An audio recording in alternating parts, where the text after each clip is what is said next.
अच्छा भैया चलिए।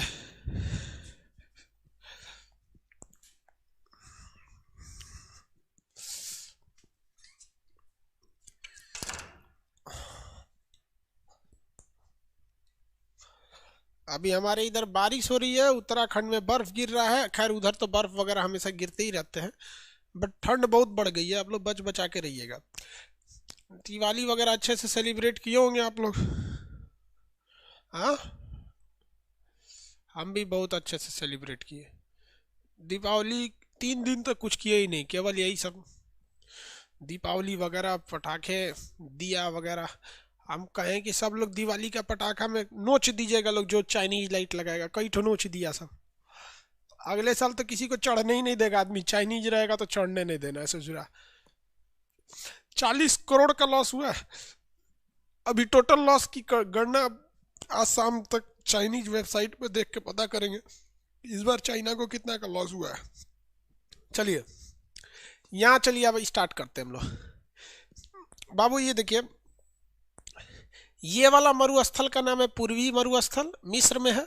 उसके नीचे सूडान में है ये नूबियन मरुस्थल। और ये पूरा का पूरा अगर मरुस्थल की बात कीजिएगा ना, तो ये पूरा है सहारा मरुस्थल।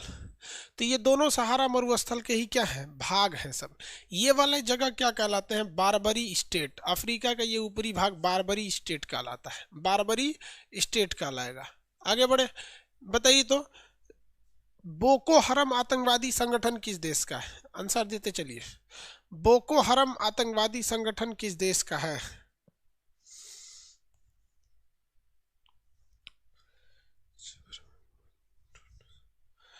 छपरा में बहुत ठंड है। छपरा की का घर बा तो कौन बात के डर बा। नाइजीरिया का है, नाइजीरिया का। छपरा में ठंडा पड़ रहा है। छपरा हमारे मौसी का घर है। चलिए, ये है आपका नाइजीरिया। यहाँ पे आतंकवादी संगठन बोको हरम। किस नदी को पाम रिवर कहते हैं? किस रिवर को पाम रिवर के नाम से जाना जाता है? आंसर, किस रिवर को पाम रिवर कहते हैं?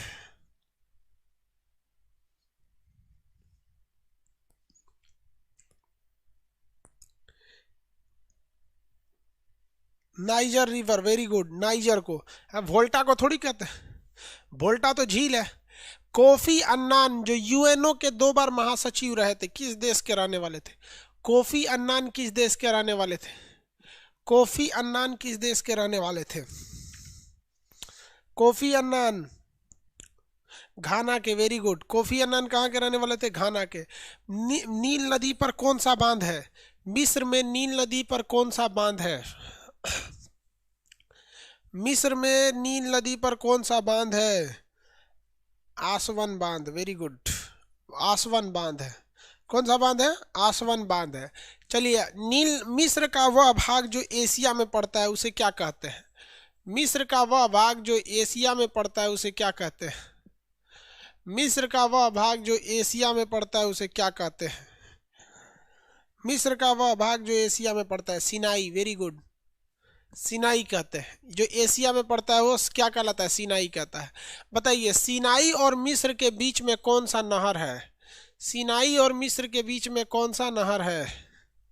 सिनाई और मिस्र के बीच में कौन सा नहर है? स्वेज नहर, वेरी गुड, स्वेज नहर। चलिए, अच्छा है, स्वेज नहर है। कौन सा नहर है? स्वेज नहर, वेरी गुड। स्वेज नहर है। स्वेज नहर के उत्तर दिशा में कौन सा बंदरगाह है? विच port is situated on the northern bank of Suez canal? Suez नहर के उत्तर में कौन सा बंदरगाह है? स्वेज नहर के उत्तर के में Port Said, very good. Port Said, और नीचे में है पोर्ट स्वेज, वेरी गुड। चलिए, यहाँ तक तो देखे थे इधर डेमोक्रेटिक रिपब्लिक ऑफ कांगो, और कांगो यहाँ भारत अपनी शांति सेना भेजता है। ये बता दिए थे युगांडा। यहाँ पर झील वगैरह सब समझा दिए थे। आगे आप बता देते हैं आप लोग को।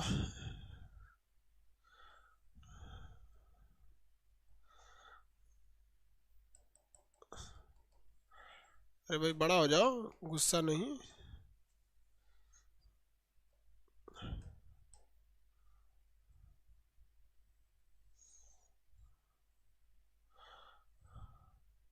देखिए वो, यहाँ हम आपको बताए थे एक झील है जिसका नाम है विक्टोरिया झील। विक्टोरिया झील से 3 देश लगते हैं, युगांडा, केनिया और तंजानिया। युगांडा, केनिया और तंजानिया। बुरुंडी और रवांडा के बीच में भीषण नरसंहार हो गए थे। बुरुंडी और रवांडा के बीच में भीषण नरसंहार हुए थे। अब हम लोग को देखना है हॉर्न ऑफ अफ्रीका।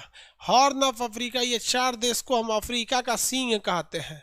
अफ्रीका का क्या कहते हैं? सींग कहते हैं।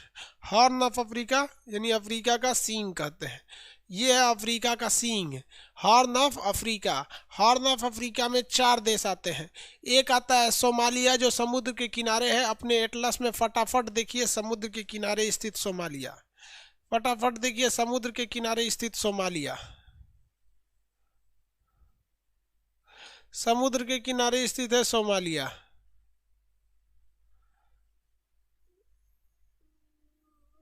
फटाफट देखिए समुद्र के किनारे है सोमालिया।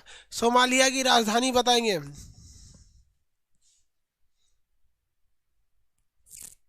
सोमालिया की राजधानी मोगादिशु।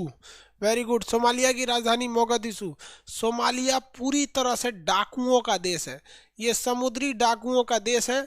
अगर पानी वाली जहाज आती है तो यहाँ समुद्री डाकू क्या करते हैं, छोटी जहाज से आते हैं, इसमें फंदा लगा के चढ़ जाते हैं।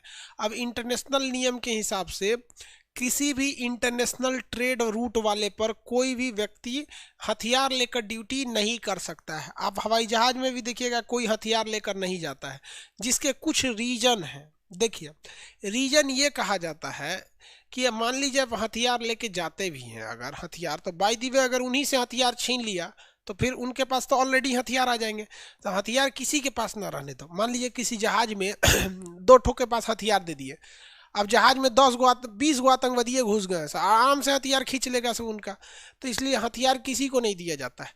तो ये क्या करते हैं, वहाँ चढ़ जाते हैं, आप बंदूक लगा देते हैं, कहते हैं सर कि इतना पैसा लाओ, अपने देश से मंगाओ, तब हम तुमको छोड़ेंगे यहाँ पे, अदरवाइज में नहीं छोड़ेंगे। तो ये डाकुओं का देश है सोमालिया। यहाँ पूरा का पूरा चोरे डाकू भरल है सर सोमालिया में। यहाँ पर गरीबी जो है ना यहाँ बहुत ज़्यादा है, एक्सेस गरीबी है सोमालिया में। यहाँ पर किसी को कोई दिक्कत नहीं। सोमालिया, सोमालिया के बगल में एक देश है छोटा सा जिबूती। सोमालिया के बगल में एक छोटा सा देश मिलेगा जिबूती, बहुत ही छोटा देश है जिबूती। सोमालिया के बगल में बहुत ही छोटा देश जिबूती। Djibouti, Djibouti. यहाँ पर ससुरा ये जिबूती न, ये क्या किया, ये भी बहुत गरीब, लेकिन इसने एक दिमाग लगाया। इसका जो स्ट्रेटेजिक लोकेशन है ना जिबूती का, आप देखेंगे यहाँ से अरब सागर से जितनी भी जहाज जाएगी यहीं से जाएगी। ये समुद्र का इतना पतला रास्ता है जिसे हम बाब अल मंदेब कहते हैं। इस जल संधि को हम बाब अल मंदेब जल संधि कहते हैं। कौन सी जल संधि? बाब अल मंदेब जल संधि। तो ये बाब अल मंदेब जल संधि के एकदम करीब है, इसलिए यहाँ से कोई भी देश अगर जाता है और उसका जिबूती से झगड़ा होता है, आराम से उसके जहाज को मार के जिबूती गिरा देगा। लेकिन जिबूती के पास खुद के खाने के लिए पैसा नहीं था, जिबूती कहाँ से मार के गिरा देंगे। इसलिए जिबूती ने क्या किया, अपने देश के लोगों के लिए, क्या है भाई, बाब अल मंदेब। तो जिबूती ने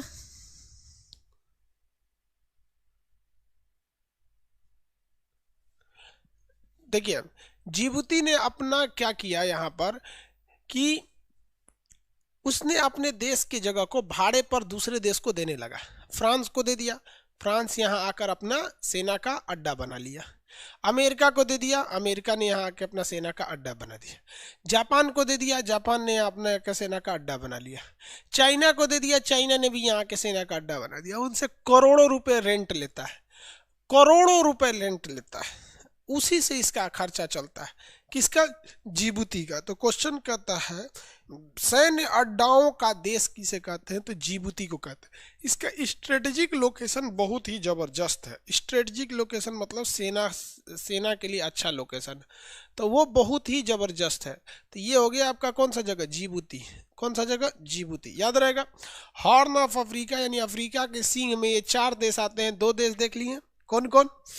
एक सोमालिया, एक जिबूती। सोमालिया और जिबूती नाम का देश देख लिया। अब इसके ऊपर देखिएगा मिलेगा एक एरिट्रिया नाम का देश। देखिए तो कितने लोग को इरिट्रिया मिल गया? मरुस्थलीय एरिया है इरिट्रिया पूरा, ये भी तो मरुस्थलीय के पास है। इरिट्रिया मिल गया। एवकर सर एप्लीकेशन में वीडियो कब तक रहेगा? जिस दिन कोर्स खत्म उससे गिन के 30 दिन बाद वीडियो खत्म। ठीक है। लाइव कोर्स का मतलब क्या होता है? लाइव चलेगा, 1 महीना आपको आदमी टाइम दे देगा एक्स्ट्रा, खत्म कहानी, कोर्स खत्म, 31 दिन के बाद वीडियो खत्म। ठीक है, बताइए कितने लोग को मिल गया ये वाला जगह? आपको ये देखिए, ये जो जगह है इरिट्रिया, कितने लोग को मिला? इरिट्रिया मिल गया, इरिट्रिया, इरिट्रिया मिल गया बाबू, इरिट्रिया जगह मिल गया। एक आदमी करे पॉलिटी के बैच का एडमिशन ओपन कर दीजिए, नहीं होगा बाबू, ठीक है, अभी एडमिशन उसका ओपन नहीं होगा।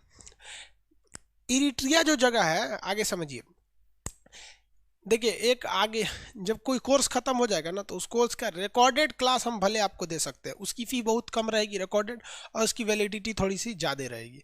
रिकॉर्डेड हम आपको दे सकते हैं। चलिए ध्यान दीजिए, अभी जब कोर्स खत्म होगा तब देखिए, इरिट्रिया जो देश है वहाँ पर गृह युद्ध हो गया। गृह युद्ध माने आपस में लड़ गया सब, जैसे हमारे देश में भी गृह युद्ध होता है, लेकिन वो केवल टीवी पर होता है। देखिएगा, एक पार्टी का नेता दूसरे पार्टी को गाली देगा, वो कहेगा कि कांग्रेस खराब, वो कहेगा बीजेपी खराब। और आप देखिएगा ना, जो नेता आज कांग्रेस में वो कभी बीजेपी में था, जो कभी बीजेपी में अभी कांग्रेस में है, यानी ये केवल टीवी पे लड़ता है। लेकिन यहाँ पर टीवी से मार सड़क पर उतर गया, आपस में मार धार कर लिया सब। समझ में आ गया कि नहीं आ गया? यहाँ पर आपस में क्या कर लिया सब? मार धार कर लिया सब। यहाँ बहुत ज़्यादा गृह युद्ध से झेल लिया था इरिट्रिया।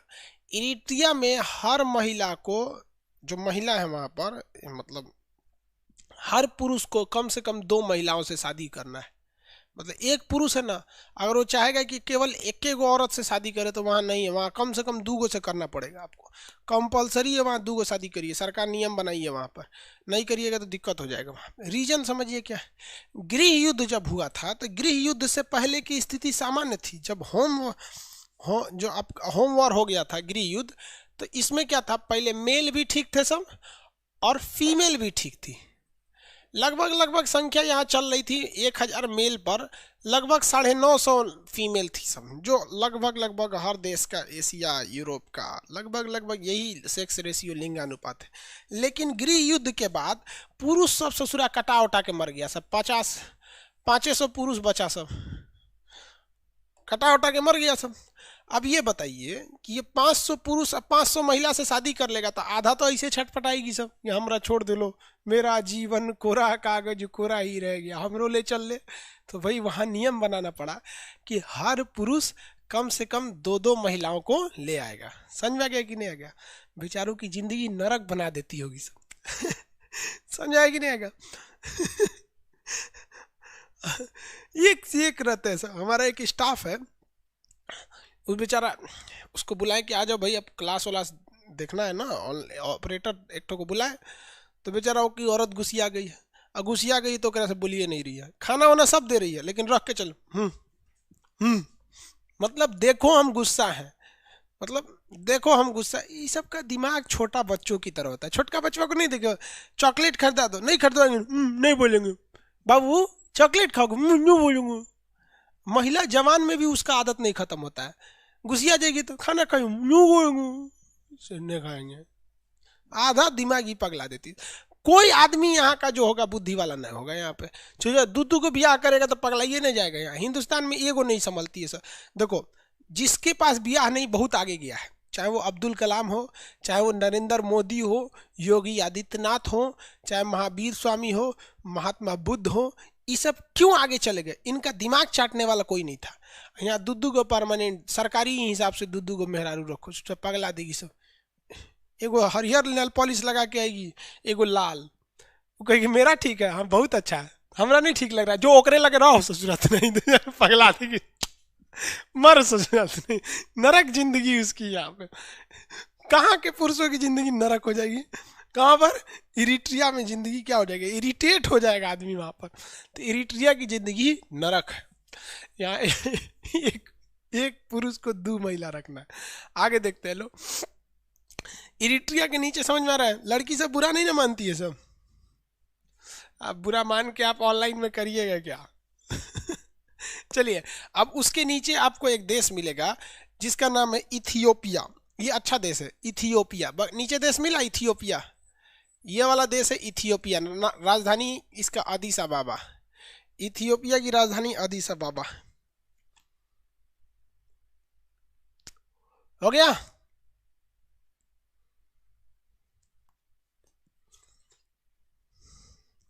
किसी को कोई दिक्कत नहीं? सर फिर राहुल गांधी क्यों नहीं आगे गया? अब कितना आगे जाएगा भाई राहुल गांधी? कांग्रेस का उपाध्यक्ष है, उतना बड़का हेलीकॉप्टर पे घूमो, जहाज पे घूमो, अब कौन सी खोज रहा है? आगे बढ़े। देखिए, इथियोपिया की राजधानी जो है अदिस अबाबा है। इथियोपिया की राजधानी क्या है? अदिस अबाबा। इथियोपिया की दो विशेषता देखिए, जिस तरह से दुनिया में ज़्यादातर देशों का जो ऑर्गेनाइजेशन है उसका हेडक्वार्टर जनेवा में है, जैसे WHO जनेवा फेंक दीजिए, WTO फेंकिए जनेवा, जो चीज़ समझ में नहीं आया जनेवा फेंक दीजिए। उसी तरह अगर अफ्रीका का कोई क्वेश्चन पूछ दिया, अफ्रीकी एकता संगठन अदीस अबाबा, अफ्रीकी बैंक का मुख्यालय अदीस अबाबा, अफ्रीकी यूनियन अदीस अबाबा, मतलब अफ्रीका से रिलेटेड कुछ आ गया अदीस अबाबा फेंक दीजिए। समझ में आ गया कि नहीं आ गया? अभी ना कि पूछ देखिए साउथ अफ्रीका की राजधानी अदीस अबाबा, सूडान की राजधानी अदीस अबाबा, भारत की राजधानी, सब उठा के मत फेंक दीजिएगा वहां पर। मतलब ज्यादातर चीजों के मुख्यालय कहाँ पर है? अदीस अबाबा में। किसी को कोई दिक्कत नहीं है? कहाँ पर है? अदीस अबाबा में। इथियोपिया की राजधानी अदीस अबाबा में।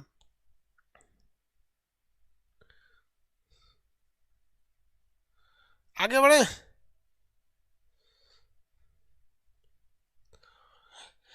अरब देशों के पास इतना ऑयल कैसे आ गया भाई? नेचुरल सोर्स है उनके पास ऑयल। आपके देश भारत के नीचे इतना पानी कहाँ से आ गया? हैंडपंप से पानी आ जाता है। वैसे उनके यहाँ पेट्रोल है, हमारे यहाँ पानी है।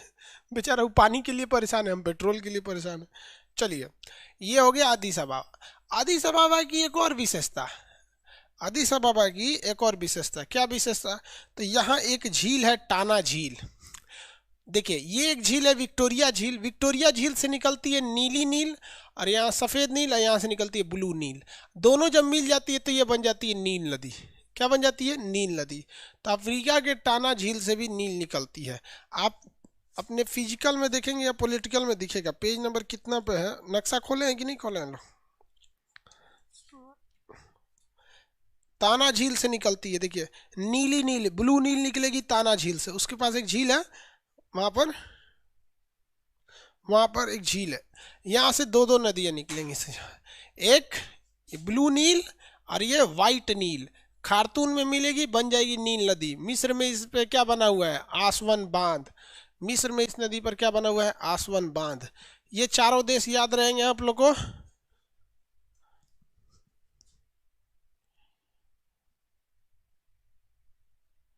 सर फिजिक्स 10,000 स्टोर पर क्या है?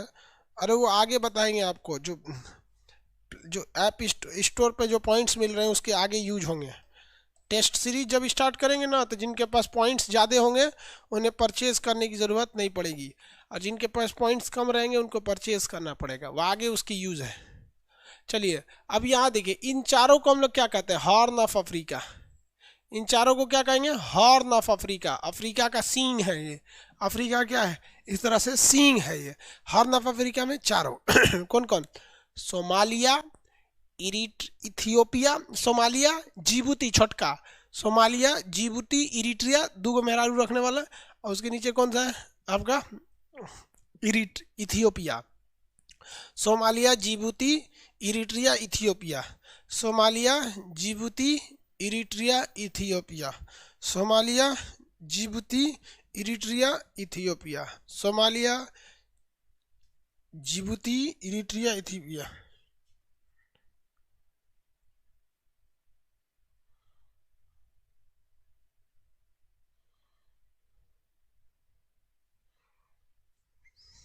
हो गया? ये क्या है सब? हॉर्न ऑफ अफ्रीका है सब। अफ्रीकी देश याद रहेंगे। अब छोटा छोटा देश आपको बता देते हैं। ये तो बताए थे। विक्टोरिया, सेशल्स की राजधानी विक्टोरिया, यहाँ का एजम्सन द्वीप भारत ले रहा है। मॉरिशस की राजधानी पोर्ट लुइस। रीनियन द्वीप पर फ्रांस की नौसेना रहती है। जंजीबार और पोम्बा द्वीप पर आपका लौंग की खेती होती है। स्वाजीलैंड और लेसोथो इधर छोटे छोटे कंट्री हैं सर। स्वाजीलैंड और लेसोथो यहाँ पे छोटे छोटे कंट्री हैं सर। किसी को कोई दिक्कत नहीं है यहाँ पर। अफ्रीका में मटेरियल में आप आराम से इजीली भर लेंगे। मटेरियल में भरना क्या क्या होगा देखिए, हम आपको बता देते हैं। अफ्रीका में यहाँ से मिस्र में आसवन बांध वगैरह हो गए। ये सहारा मरुस्थल कितने देशों में है, तो ये 15 देशों के नाम बता देंगे सहारा मरुस्थल के, ये जितनी देश थे सब यहाँ पर। हॉर्न ऑफ अफ्रीका में आप आराम से भर सकते हैं। क्या चीज़ है यहाँ पर, हॉर्न ऑफ अफ्रीका की विशेषता यहाँ पर। इसको मटेरियल में आप आराम से भर लेंगे। मटेरियल खोलिए, हम भरवा देते हैं। मटेरियल खोल दीजिए, हम भरवा देते हैं आपको। मटेरियल खोलिए।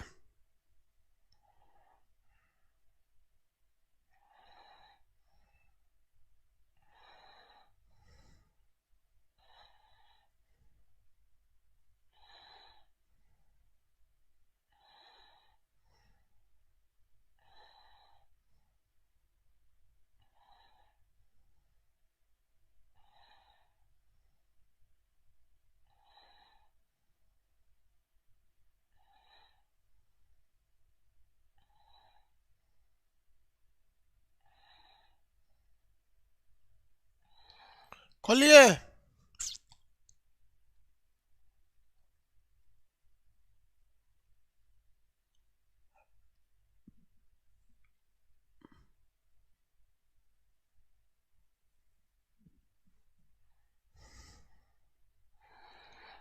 अफ्रीका जी है, ग्रुप नंबर सी पर है अफ्रीका। अफ्रीका में क्या है, इसे काला महाद्वीप कहते हैं। ये सब बर्बाद दिए यहाँ पर। आपको आना है उसी में, लीबिया नामक देश में, वहाँ लिखा होगा अल जजीरिया, अल अजीजिया। लीबिया नामक देश में अल अजीजिया लिखिएगा, गर्म स्थान। अल अजीजिया में क्या लिखेंगे, गर्म स्थान। उसके ऊपर लिखा है बारबरी स्टेट। तो ये ऊपर के 3 स्टेट को क्या कहते हैं, बारबरी स्टेट। तो वहाँ बारबरी स्टेट और अल अजीजिया भर देंगे। भर दीजिए, नहीं भरे हैं तो बारबरी स्टेट और अजीजिया भर सकते हैं ना, कोई दिक्कत नहीं आएगा। चलिए पेज नंबर 17 पे अब कुछ नहीं करना है, पेज नंबर 18 पे भी कुछ नहीं करना है।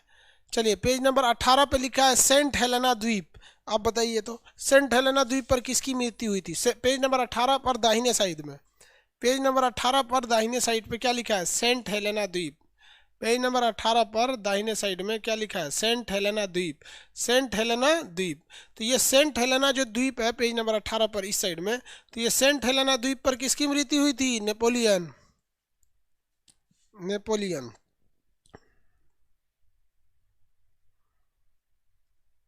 चलिए पेज नंबर 19 पे आ जाइए, हॉर्न ऑफ अफ्रीका लिखा है। चारों देश लिख सकते हैं, हॉर्न ऑफ अफ्रीका चारों देश लिख सकते हैं ना, सोमालिया, इरिट्रिया, इथियोपिया और Djibouti. Somalia, Djibouti, Eritrea, Ethiopia, चारों देश लिख सकते हैं। उसके नीचे लिखा है इरिट्रिया। इरिट्रिया में क्या लिखेंगे, 2 गो भी यहाँ मत लिखिएगा, ये तो याद रखने की चीज़ है। इरिट्रिया में क्या, मरुस्थलीय क्षेत्र है। इरिट्रिया पूरी तरह से क्या है, मरुस्थल और शुष्क क्षेत्र में आता है, मरुस्थल है इरिट्रिया। हो गया। उसके नीचे लिखा है सेशेल्स। आप बताइए सेशेल्स के कौन से द्वीप पर भारतीय नौसेना है। Assumption island, assumption, assumption island. किस आइलैंड पर भारतीय नेवी है, एजम्पशन आइलैंड। तो जहाँ सेशेल्स लिखा है वहाँ पे क्या लिखेंगे, एजम्पशन आइलैंड पर भारतीय नौसेना। पेज नंबर 19 दाहिने साइड में सेशेल्स लिखा है।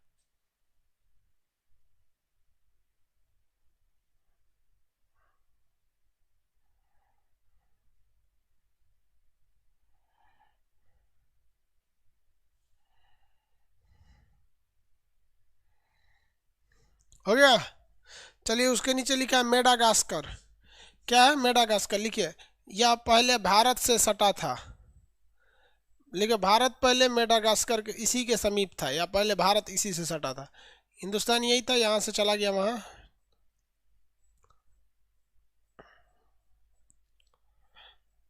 हो गया,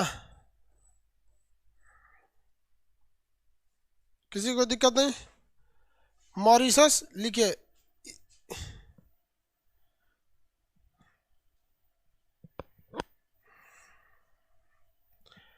मॉरिशस लिखिए। यहाँ तमिल तथा भोजपुरी भाषा बोली जाती है मॉरिशस में। मॉरिशस, यहाँ तमिल तथा भोजपुरी भाषा बोली जाती है। सर क्या एनटीपीसी के लिए सभी बैच ले सकते हैं या नहीं। भाई एनटीपीसी में तो विशेष करके साइंस और करेंट ध्यान दीजिए। एनटीपीसी का एग्जाम फरवरी तक होगा, फरवरी मार्च में। चलिए आगे बढ़े। मॉरिशस में कौन सी भाषा है भाई? पोर्ट लुइस यहाँ की राजधानी है मॉरिशस की। भाषा कौन सी हो जाएगी? तमिल तथा भोजपुरी। चलिए, उसके नीचे लिखा है एशिया और यूरोप और अफ्रीका को कौन अलग करता है? बताइए तो भाई, कौन अलग करता है? यूरोप और अफ्रीका को अलग कौन करेगा? जिब्राल्टर। यूरोप और अफ्रीका को अलग करेगा जिब्राल्टर, तो वहां क्या लिखेंगे? जिब्राल्टर। यूरोप और अफ्रीका को अलग करेगा जिब्राल्टर। कौन अलग करेगा? जिब्राल्टर। यूरोप और अफ्रीका को अलग करेगा जिब्राल्टर। Very good, Gibraltar. बताइए, एशिया और अफ्रीका को कौन अलग करता है? दो दो चीज एशिया अफ्रीका को अलग करता है, याद रखिएगा। स्वेज नहर और बाब अल मंदेब जल संधि। स्वेज नहर और बाब अल मंदेब जल संधि। स्वेज नहर मिस्र में, बाब अल मंदेब यहाँ पर जिबूती में, तो दोनों लिखिएगा वहां, बाब अल मंदेब। दोनों लिखना पड़ेगा, बाब अल मंदेब भी लिखना पड़ेगा, स्वेज नहर भी लिखना पड़ेगा।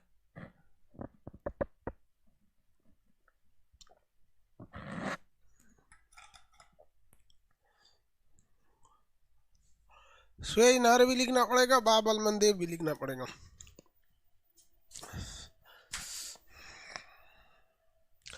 स्वेज नहर भी या बाब अल मंदेब भी। वेरी गुड, लिख दिए। नए वाले लड़के हैं लोग, अब आपको आपसे समझ में आएगा। अब अफ्रीका वाले से, बोर्नियो हिंद महासागर, अफ्रीका कहाँ आएगी? दक्षिणी चीन सागर में आएगा। देखिए, जब समुद्र पढ़ाएंगे ना बाबू, तो वहाँ आपकी कंफ्यूजन दूर हो जाएगी। वो आधा हिस्सा हिंद महासागर में आता है, आधा प्रशांत महासागर में आता है, बोर्नियो का। ले सकते हैं बाबू एनटीपीसी के लिए बैच, पढ़ाई कभी खराब थोड़े जाता है।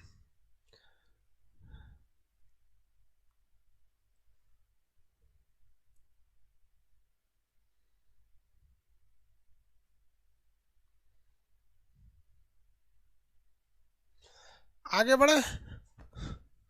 बोर्नियो साउथ चाइना सी का हिस्सा है। चलिए आगे देखते हैं अब उत्तरी अमेरिका।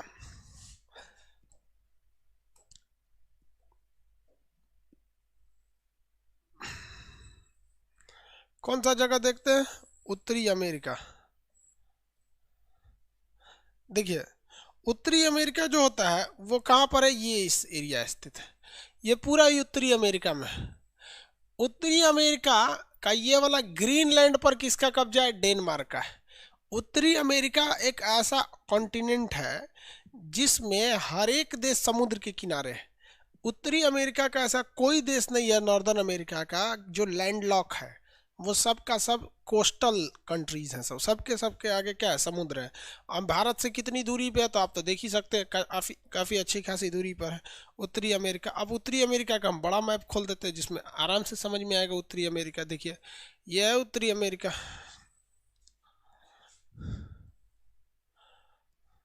इसमें सबसे ऊपर कौन सा कंट्री मिल रहा है? कनाडा। सबसे ऊपर ये देश कौन सा है भैया? कनाडा। कनाडा दुनिया का दूसरा सबसे बड़ा कंट्री है कनाडा। सबसे बड़ा जो कंट्री आ जाता है वो रसिया आ जाता है। यह कनाडा से थोड़ा बहुत बड़ा हो जाएगा यहाँ पर। समझ में आ गया कि नहीं आ गया? सबसे लंबी समुद्री तटरेखा किस देश की है? आंसर देंगे लोग। सबसे लंबी समुद्री तटरेखा किस देश की है?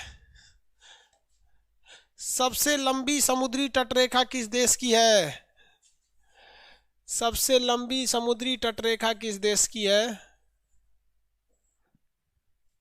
कनाडा गलत है। सबसे लंबी समुद्री तटरेखा चिली देश की है। लंबा का मतलब होता है लेंथ, सीधे। लंबा का मतलब सीधे। और सबसे बड़ी समुद्री जल सीमा कनाडा की है। सबसे बड़ी कहेगा ना, घुचुर घुचुर बहुत ज्यादा है इसका, कनाडा का। और एक की बारी हचाक से है। तो लंबा कहेगा तो चिली, अब बड़ा कहेगा तो कनाडा। देखिए ना, कनाडा का समुद्री सीमा कैसा है? देखिए, रसिया से भी बड़ा है क्योंकि इसमें आइलैंड्स बड़ी ज़्यादा हैं सर। अब यहाँ देखिए, ऐसे समुद्री सीमा बनेगा, ये बनेगा, ये सब बनेगा, ऐसे भी बनेगा, ये इधर इतना ज़्यादा हो जाएगा यहाँ पे, ऐसे ऐसे ऐसे ऐसे। देखिए कितना ज़्यादा है सही है। फिर ये सब बनेंगे से इस तरह। तो ये क्या है? बहुत बड़ी समुद्री सीमा है। तो सबसे बड़ी समुद्री तट कनाडा का, सबसे लंबा समुद्री तट चिली का। किसका? चिली का। तो ये है भैया Canada, Justin Trudeau prime minister यहाँ के। तो ये हो गया हमारा।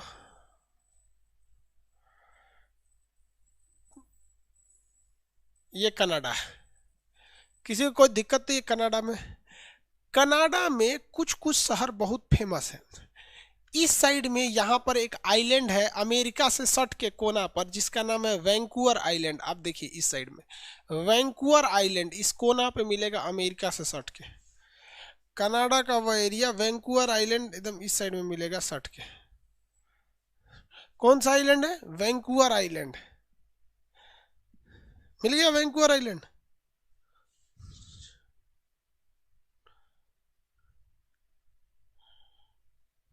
हो गया।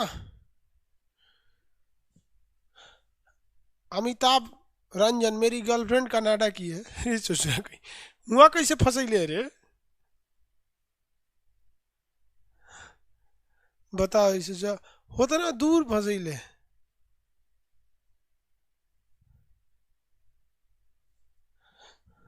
देखिए ये वैंकूवर आइलैंड है।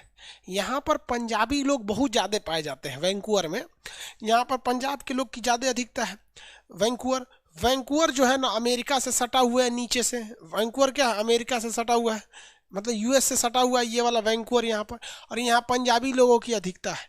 तो 1914 ईस्वी में, कब में? 1914 में कलकत्ता के बजबज बंदरगाह से एक जहाज लेकर गुरुदत्त सिंह कहाँ के लिए निकले थे? कहाँ के लिए निकले थे? वैंकूवर के लिए निकले थे। ये जहाज उन्होंने जापान से भाड़े पे लिया था। इस जहाज का नाम था कामागाटा मारू। इस पानी वाली जहाज का नाम क्या था? कामागाटा मारू। इस पानी वाली जहाज को गुरुदत्त सिंह भाड़े पर लिए जापान से, और कलकत्ता के बजबज बंदरगाह से वो कहाँ के लिए जा रहे थे? कनाडा के लिए। इनका सोच क्या था कि कनाडा में घुसेंगे, उसके बाद उस रास्ते अमेरिका में घुस जाएंगे और यहाँ पर हम क्रांति लाएंगे। जो अंग्रेज यहाँ हैं उनको भी मारेंगे, मतलब पूरी दुनिया में जहाँ जहाँ अंग्रेज है सबको घेर घेर मारेंगे ताकि भारत से भागे सब। लेकिन कनाडा सरकार ने इस जहाज को अपने बंदरगाह पे लगने नहीं दिया और लौटा दिया। क्या कर दिया? लौटा दिया। जिस वजह से यहाँ पर आने के बाद गोलीबारी वगैरह हुई, और इस घटना को इतिहास में कामागाटा मारू की घटना कहते हैं। कामागाटा मारू क्या था? ये क्वेश्चन लगभग लगभग हर एक एग्जाम में पूछा है बाबू। कामागाटा मारू क्या था? तो भाड़े पर लिया हुआ जहाज था। किसने लिया था? गुरुदत्त सिंह। कहाँ से जा रहा था? कलकत्ता के बजबज बंदरगाह से। कहाँ के लिए? कनाडा के वैंकूवर आइलैंड पर। वहाँ उसको उतरने नहीं दिया गया, जिस वजह से यहाँ आके बवाल हो गया। तो कामागाटा मारू क्या है? अरे बबुआ, मोम्बासा और नाकूरा क्या है? ये मोम्बासा वगैरह ये केनिया का बड़ा सा शहर है। बताए हुए थे आपको केनिया जब पढ़ा रहे थे तो। दरोगा टॉनी कल से जितने लोग एडमिशन लिए थे उन्हीं का किया जाएगा, उन्हीं को पढ़ाया जाएगा। एग्जाम कैंसिल होने से वजह से उस डेट को थोड़ा सा आगे बढ़ा दिया गया था। दरोगा टॉनी। चलिए ध्यान देते हैं इधर। अब आगे आते हैं हम लोग वैंकूवर आइलैंड पर। किस आइलैंड पर? वैंकूवर आइलैंड पर। वापस आ जाते हैं वैंकूवर आइलैंड पर। देखो भैया वैंकूवर आइलैंड पर ये है आपका वैंकूवर आइलैंड, ठीक है। अब इस वैंकूवर आइलैंड यहाँ हो गया इसका। जबकि आप इस साइड में देखिएगा तो यहाँ पे मिलेगा उधर वैंकूवर, इस साइड में देखेंगे हैलीफैक्स। इस कोना पे देखिएगा हैलीफैक्स। देखिए इस कोना पर हैलीफैक्स। फटाफट देखो बबुआ हैलीफैक्स मिला कि नहीं मिला?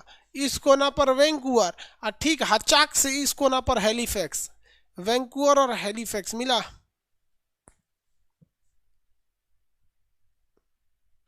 हैलीफैक्स।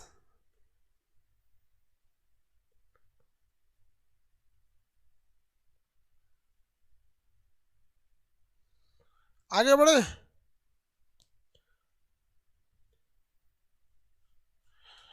किसी को दिक्कत? हैलीफैक्स। अरे इस कोना पे एगो शहर है हैलीफैक्स। हैलीफैक्स से एक ट्रेन खुलती है और कहाँ तक जाती है? ये ट्रेन जाती है वैंकूवर तक। इसे कहते हैं Canadian trans Pacific. Canadian trans Pacific. ये हैलीफैक्स से कहाँ जाती है ट्रेन? वैंकूवर तक जाती है। कहाँ तक जाती है? वैंकूवर तक जाती है, हैलीफैक्स से वैंकूवर तक। चलिए अब यहाँ आपने देख लिया ये जो शहर है हैलीफैक्स, और ये जो शहर है वैंकूवर है। ये राज्य का नाम है ब्रिटिश कोलंबिया, जहाँ सीसा और जिंक की मात्रा ज़्यादा होती है यहाँ पर। ये हो गया आपका। अब ये जो यहाँ बीचों बीच एक झील मिलेगा जिसका नाम है हडसन की खाड़ी। फटाफट देखिए, बीचों बीच में कनाडा में एक बड़ा सा तालाब टाइप का मिलेगा, हडसन की खाड़ी।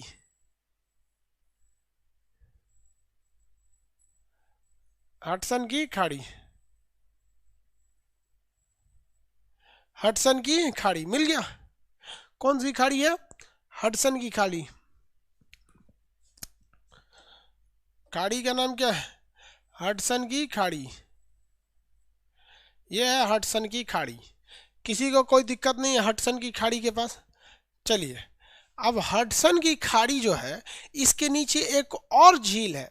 उस झील का नाम है विनिपेग झील। हडसन की झील के नीचे एक झील है जिसका नाम है विनिपेग झील। ये कई बार पूछा हुआ है, विनिपेग झील। देखिए, हडसन की खाड़ी के नीचे एक झील है जिसका नाम है विनिपेग झील।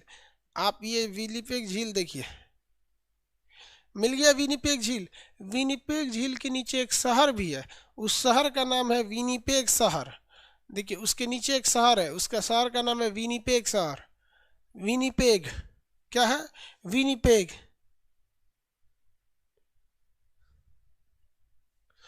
विनिपेग शहर हो गया। आगे बढ़े। एक आदमी कह रहे हैं राजीव दीक्षित जी का वीडियो बनाइए।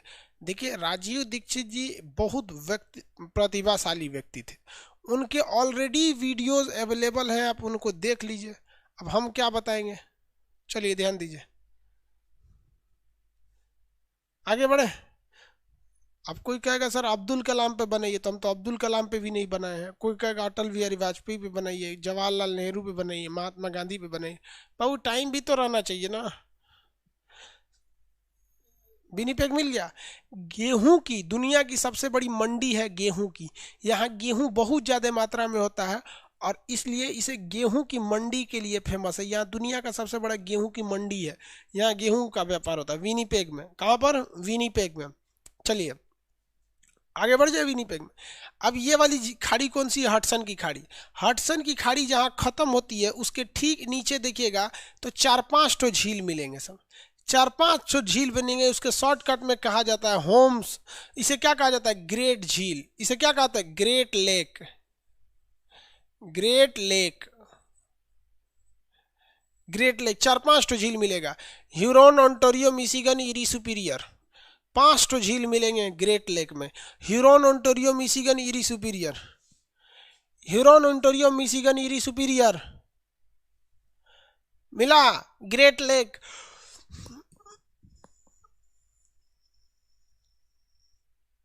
नहीं मिला बकलो। पांचों झीलवा देखो ना, कनाडा और अमेरिका के सीमा पर 5 ठो झील मिलेंगे सब। कनाडा और अमेरिका के सीमा पर 5 ठो झील मिलेंगे सब। इन 5 झीलों को हम क्या कहते हैं? Great lake. इन 5 झील को हम क्या कहते हैं? Great Lake. इनका शॉर्टकट ट्रिक बोलिए। Homes. Shortcut trick Homes. Shortcut trick Homes. Shortcut trick Homes. Shortcut में क्या कहते हैं? Homes. Huron, Ontario, Michigan, Erie Superior. Huron, Ontario, Michigan, Erie Superior. Huron, Ontario, Michigan, Erie Superior. Huron, Ontario, Michigan, Erie superior.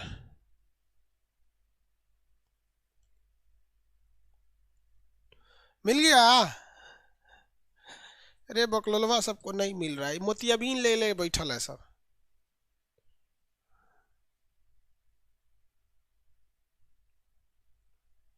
हो गया। Canada के north में चल के कनाडा पढ़ा देंगे। चलिए, मिल गया। अब इन 5 झील में से वह झील बताइए जो इन दोनों के बॉर्डर पे नहीं है बल्कि वो पूरी तरह से अमेरिका में है। 5 झील कनाडा और यूएसए के बॉर्डर पर हैं, लेकिन इन 5 झील में से यानी ग्रेट लेक में से यानी शॉर्टकट होम्स में से कौन सा झील है जो कनाडा और यूएसए के बॉर्डर पे न होकर पूरी तरह से यूएसए में है? पूरी तरह से यूएस में। मिशिगन। पूरी तरह से मिशिगन यूएस में। याद रखने का तरीका देखिए, याद रखने का तरीका, होम्स जो झील है वो ग्रेट लेक का शॉर्टकट है, ये दोनों के बॉर्डर पे है। लेकिन जो बीच में मिशिगन है ना, ये भले बीच में है लेकिन ये बीच में नहीं है। शॉर्टकट में मिशिगन एम बीच में आता है, लेकिन रियलिटी में मिशिगन बीच में नहीं है, बल्कि मिशिगन कहाँ है, यूएस में है। मिशिगन कहाँ है, यूएस में है। मिशिगन कहाँ है, यूएस में है। मिशिगन यूएस में है। समझ में आ गया कि नहीं आ गया? मिशिगन कहाँ है, यूएस में है। आगे बढ़े, मिशिगन कहाँ है, यूएस में है। मिशिगन यूएस में है। आगे बढ़ जाए, मिशिगन यूएस में। ये बताइए इन पांचों में सबसे बड़ा कौन है? इन पांचों में सबसे बड़ा है सुपीरियर, इसलिए नाम ही है उसका सुपीरियर, इसलिए इसका क्या है, नाम ही है सुपीरियर। इनमें सबसे बड़ा कौन है, तो इसमें सबसे बड़ा है सुपीरियर। बीच में नहीं है तो मिशिगन बीच में नहीं है। सुपीरियर सबसे बड़ा झील है। ये झील ताजे पानी का है। देखिए, मीठा पानी या ताजा पानी किसे कहा जाता है? वैसा पानी जिसे आप पी सकते हैं, उसे हम मीठा पानी कहते हैं। जैसे नदी का पानी आप पी सकते हैं, हैंडपंप का पानी पी सकते हैं, लेकिन जिसका पानी पी नहीं सकते उसे हम खारा पानी कहते हैं। जैसे समुद्र का पानी खारा पानी, तालाब या पोखरा में का पानी काला पानी, सॉरी खारा पानी, वो अच्छा नहीं माना जाता है पीने के लिए। तो ये पांचों झील जो है ये मीठे पानी की झील है, यानी यहाँ का पानी बहुत ही शुद्ध है पांचों झील का। ये पांचों झील यूएसए कनाडा के सीमा पर है। आगे बढ़े, अब देखिए इस आइलैंड के, कनाडा के ऊपर भाग में बड़ी बड़का बड़का आइलैंड है सब। बड़का बड़का क्या है सब, आइलैंड है सर। एगो मिलेगा बफिन आइलैंड, यहाँ मिलेगा विक्टोरिया आइलैंड, यहाँ मिलेगा क्वीन एलिजाबेथ आइलैंड। ये तीन गो आइलैंड बड़ी फेमस है सर कनाडा में। देखिए क्वीन एलिजाबेथ आइलैंड कनाडा में एकदम ऊपर होगा, क्वीन एलिजाबेथ आइलैंड। फटाफट देखिए, हम आपको यहाँ दिखाते हैं आपके नक्शा में बना है कि नहीं। देखिए खोजिए आप लोग क्वीन एलिजाबेथ आइलैंड, ऊपर में होगा क्वीन एलिजाबेथ आइलैंड, मिला है एकदम ऊपर में लिखा हुआ है क्वीन एलिजाबेथ आइलैंड।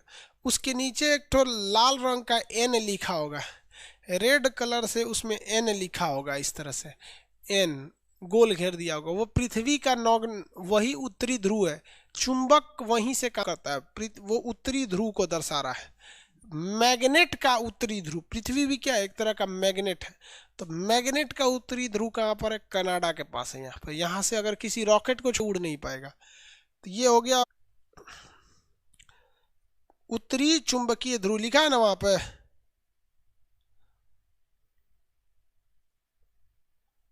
किसी को कोई दिक्कत है?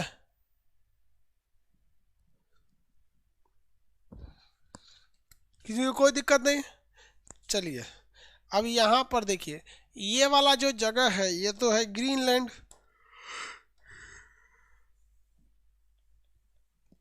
ये वाला जो जगह है ये तो भले है ग्रीनलैंड, ग्रीनलैंड है ये अमेरिका में भौगोलिक रूप से है, लेकिन इस पर कब्जा है नॉर्वे, सॉरी डेनमार्क का। इसलिए ये राजनीतिक रूप से इस पर किसका अधिकार है, डेनमार्क का। राजनीतिक रूप से इस पर किसका अधिकार है, डेनमार्क का अधिकार है राजनीतिक रूप से। अब यहाँ क्वेश्चन पूछता है कि इसके बीच में एक बहुत ही चौड़ी जल खाड़ी है जिसका नाम है बफिन की खाड़ी। कौन सी खाड़ी है, बफिन की खाड़ी। लेकिन एक बहुत ही चौड़ी जल संधि भी है जिसका नाम है डेविस जल संधि। डेविस जल संधि, देखिए इन दोनों के बीच में बफिन की खाड़ी और डेविस जल संधि होगा। बफिन की खाड़ी और डेविस जल संधि होगा कनाडा और डेनमार्क के बीच में। देख लीजिए, कनाडा और डेनमार्क के बीच में ये कनाडा है, ये कनाडा है ना जी। कनाडा और डेनमार्क के बीच में देखिए,